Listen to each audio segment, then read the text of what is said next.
Hello dear student, good morning, नमस्कार। स्वागत है आप सबका एक बार फिर डीपीएस की ऑनलाइन क्लास में। बेटा आप तैयार हो जाइए पढ़ने के लिए। मैं आ गया हूँ आपको पढ़ाने के लिए।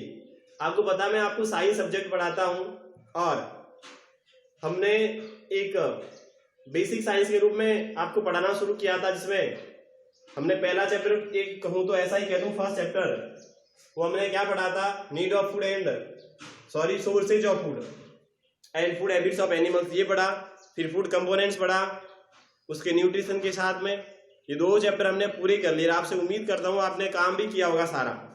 आज एक नया चैप्टर के रूप में शुरू करते हैं। ये भी कुछ ऐसा ही आपका बेसिक सा टॉपिक है, थर्ड। और ये बात करेंगे materials of daily usages, METERIALS, materials of DAILY, daily use यानी दैनिक उपयोग की सामग्री। क्या है, हिंदी मीन्स है दैनिक उपयोग की सामग्री। दैनिक उपयोग की सामग्री, दैनिक उपयोग का मीन्स हमारे डेली लाइफ के अंदर हम हमेशा सुबह उठते हैं, फिर शाम होती है, शाम को सो जाते हैं, तो पूरे दिन में हमारे को कौन कौन सी सामग्री की आवश्यकता होती है वो आपको भी मालूम है, मेरे को भी मालूम है। जैसे अगर मैं बात करता हूं, क्या बात करता हूं कि जैसे सबसे बेसिक नीड होती है हमारी, तो वो क्या होती है, जैसे कपड़े होती है बेटा, क्लॉथ्स होती है। क्यों क्लॉथ्स जरूरी होते हैं शरीर पर कपड़े पहनने, तो सबसे पहले तो यही होती है बेसिक नीड डेली लाइफ के अंदर। क्या, क्लॉथ्स होती है जो हमारे को क्या करती है, मेनली एक तो हमारे शरीर को बचाती है, शरीर को सुरक्षा करती है। किससे करती है, चाहे वेदर कंडीशन हो गई, वेदर कंडीशन में जैसे अगर आपके गर्मी होती है या बारिश होती है या ज़्यादा ठंड पड़ती है, तो वो हमारे को रक्षा करते हैं। उसके अलावा लोग, आपको पता है, अलग अलग प्रकार के कपड़े भी पहनते हैं जो किस पे डिपेंड करते हैं, जो वेदर पर डिपेंड करते हैं। जो भी अलग अलग प्रकार के कपड़े पहने जाते हैं वो मौसम पर डिपेंड करते हैं। जैसे अब ऐसा कह दूँ, विंटर सीजन नहीं है और समर या रेनी सीजन है। अब आपको पता है गर्मी लग रही है ज़्यादा, इस कारण से हम ऐसे कॉटन के शर्ट वगैरह पहनते हैं। अभी देखा किसी को कोट पहने हुए या फिर शॉल ओढ़े हुए, किसी को आपने नहीं देखा होगा। क्यों नहीं देखते, क्योंकि गर्मी पड़ती है बहुत ज़्यादा, इस कारण से वो हम नहीं ओढ़ सकते हैं, वो हम नहीं पहन सकते कोट वगैरह। उसी प्रकार जब सर्दियों की ऋतु आती है, सर्दियों की सीजन होती है, तब क्या होता है, हम ऐसे कपड़े नहीं पहनते हैं। हमारे को ठंड से बचने के लिए कुछ ऊनी वस्त्र पहने पड़ते हैं। इस प्रकार से वो आपको डेली लाइफ का पता है। उसके अलावा हम डेली यूज में जैसे टॉवेल्स यूज करते हैं, उसके अलावा कर्टेन्स कह दूं, पर्दे यूज करते हैं, पर्दों का उपयोग करते हैं। उसके अलावा और भी हम अलग अलग प्रकार के कपड़ों का उपयोग करते हैं। तो उसके अलावा हम अपने आप को स्मार्ट दिखाने के लिए, अपने आप को सुंदर दिखाने के लिए भी क्या करते हैं, तो कपड़े ही पहनते हैं। कपड़े हमारे को सुंदर दिखाते हैं। हम जैसे कपड़े पहनेंगे वैसे हम दिख जाएंगे। अगर सुंदर कपड़े पहनेंगे तो क्या रहेंगे, हम सुंदर दिखेंगे। अगर सुंदर कपड़े हम नहीं पहनेंगे तो हम सुंदर नहीं दिखेंगे, बस यही बात है। तो ये हमने पढ़ा कि डेली लाइफ की ये चीज होती है, क्लोथ्स होती है। उसके अलावा फैब्रिक्स के अंदर जैसे प्रकार होते हैं, वैरायटी होती है। वैरायटी मीन्स होता है विभिन्नता, वैरायटी यानी अलग अलग प्रकार। तो हम कपड़ों के अलग अलग प्रकार भी पढ़ेंगे।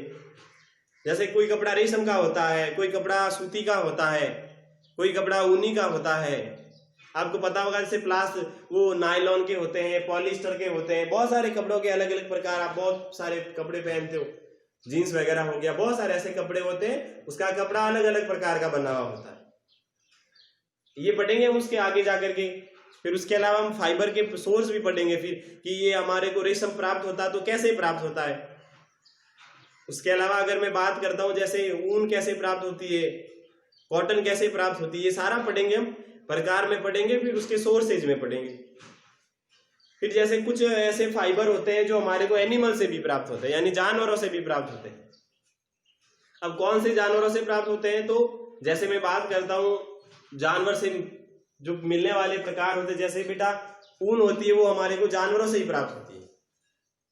जो ऊन होती है, वूल होती है, आपको पता है, जैसे मोस्टली जो सीप होती है, भेड़ें होती है, उस भेड़ों की जो ऊन होती है वो प्राप्त की जाती है। किसके लिए, ऐसे कपड़े बनाने के लिए, ऊनी के कपड़े बनाने के लिए अक्सर भेड़ों की ऊन का उपयोग किया जाता है। उसके अलावा रेशम होता है बेटा, रेशम भी एनिमल से ही प्राप्त होने वाला है। एनिमल से कैसे होता है? रेशम कीट होता है, सिल्क वॉर्म होता है, जो एक पौधा होता है शहतूत का पौधा, उसके ऊपर वो पलता है, फिर वो अपने मुंह से ऐसी लार निकालता है, उससे बहुत लंबा रेशा प्राप्त होता है। और उसके बारे में हम आगे बहुत विस्तार से पढ़ेंगे। उसके बाद बात करेंगे पौधों से कौन से प्राप्त होते हैं। अगर पौधों से कौन से प्राप्त होते हैं उसकी मैं अगर बात करता हूं तो आपको पता, जैसे कपास का पौधा देखा होगा आपने, कॉटन जो होती है वो हमारे को पौधों से प्राप्त होती है। उसके अलावा आपने जूट देखी होगी, जूट देखी होगी ना, जिसके आपके घर पे, जैसे मैं कह देता हूँ, इसको आप बोलते हैं ना सूतली, या आपके घर पे जो बोरी बनी हुई होती है ना, वो होती है जूट। तो वो कैसे प्राप्त होती है? वो भी पेड़ पौधों से ही तो प्राप्त होती है, इसका भी कोई दूसरा तरीका नहीं है। जो जूट होती है वो जूट किससे प्राप्त होती है? तो वो पौधों से ही प्राप्त होती है। तो कॉटन और जूट आपके लिए क्या होते हैं? वो आपके प्लांट फाइबर्स होते हैं, पौधों से प्राप्त होने वाले ऐसे रेशे होते हैं।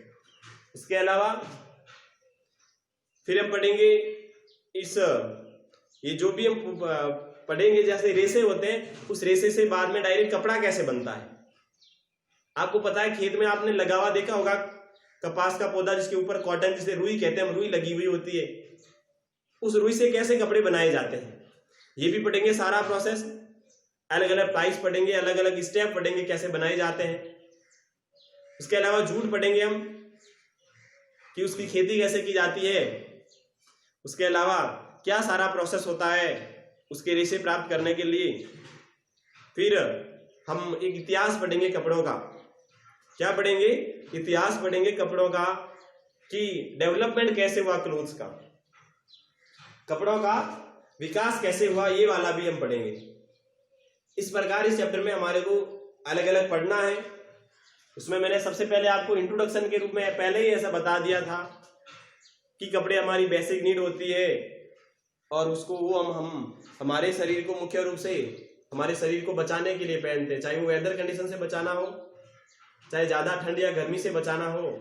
उसके अलावा लोग अलग अलग प्रकार के कपड़े पहनते हैं, और वो भी डिपेंड करता है कि उसका मौसम कैसा है, उसकी क्लाइमेट कैसी है, वो उसके डिपेंड करते कपड़े कैसे पहनते हैं। आपको पता होगा जैसे हम राजस्थान में रहते थे, राजस्थान में जब गर्मी पड़ती तो अलग कपड़े पहनते हैं। उसी प्रकार जो बर्फीले क्षेत्र होते हैं, अगर आप कहीं घूमने जाते हो या आप फोन में वगैरह में देखते होंगे, जब जम्मू कश्मीर की साइड में, हिमाचल प्रदेश की तरफ जहाँ बर्फबारी ज्यादा होती है, वहां जो लोग जाते हैं वो ऐसे कपड़े पहनते हैं जो उसको प्रोटेक्ट करता है शरीर से ज्यादा। बहुत आपको पता है ठंडा मौसम होता तो।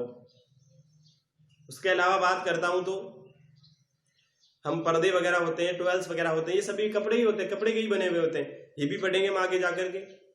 और उसके अलावा मैंने ये भी बताया कि हमारे को क्या कहते हैं, ये कपड़े होते हैं वो स्मार्ट भी बनाते हैं, दिखने में हमारे को स्मार्ट बनाते हैं। अब थोड़ी बात कर लेता हूं फैब्रिक्स के अंदर वैरायटी, कपड़ों में जो वैरायटी होती है वो देखो। सबसे पहले तो बेटा कपड़े जो हम पहनते हैं वो अलग अलग प्रकार के रेशों से बनते हैं, और मुख्यतः रेशे दो प्रकार के होते हैं। एक होता बेटा नेचुरल फाइबर और एक होता बेटा सिंथेटिक फाइबर। मैं ऐसे लिख देता हूं, जो आपको होमवर्क में भी वही करना होगा। और ये मैं ऐसे लिख देता हूं, क्या ये फाइबर्स लिखता हूं पहले तो, फाइबर्स। आपको ऐसे यही करना, जो मैं एक चार्ट बना रहा हूं छोटा सा, वो फाइबर्स यानी रेशे। इसको हम मेनली कितने टाइप में बांटते हैं? 2 टाइप में। फर्स्ट होता है natural fibre, NATURALFIBRE, natural fibres. And second type होता है, वो होता है सिंथेटिक फाइबर। क्या होता है? Synthetic fibres. ये मेनली 2 टाइप्स होते हैं फाइबर्स के। जैसे इसमें बात करता हूं तो क्या होते हैं, इसमें एक होता है OBTAINED, ऑब्टेन्ड फ्रॉम प्लांट्स, पौधों से प्राप्त होने वाले, और दूसरे होते हैं ऑब्टेन्ड फ्रॉम एनिमल से। ये इसके 2 टाइप होगी। इसमें मैं बात करता हूं तो जैसे आपका जूट हो गया एंड देन कॉटन हो गया। जूट और कॉटन आपको प्लांट से प्राप्त होता है। इसमें बात करता हूं तो जैसे आपका क्या हो गया, सिल्क हो गया, एक तो रेशम जो रेशम कीट से प्राप्त होता है, और एक आपका वूल हो गया, ऊन। ये मैंने क्या बताया आपको, मैंने आपको बताया जो नेचुरल फाइबर्स होते हैं उसके प्रकार बताइए, एक पौधों से प्राप्त होने वाले और एक जानवरों से प्राप्त होने वाले। दोनों के एग्जांपल्स लिख दिए मैंने, नाम मैंने लिख दिए दोनों के। अब बात करता हूं सिंथेटिक फाइबर्स की। तो बेटा सिंथेटिक फाइबर में क्या होता है, देखो डायरेक्ट एग्जांपल होते हैं। सिंथेटिक क्या होते हैं, जैसे मैं कह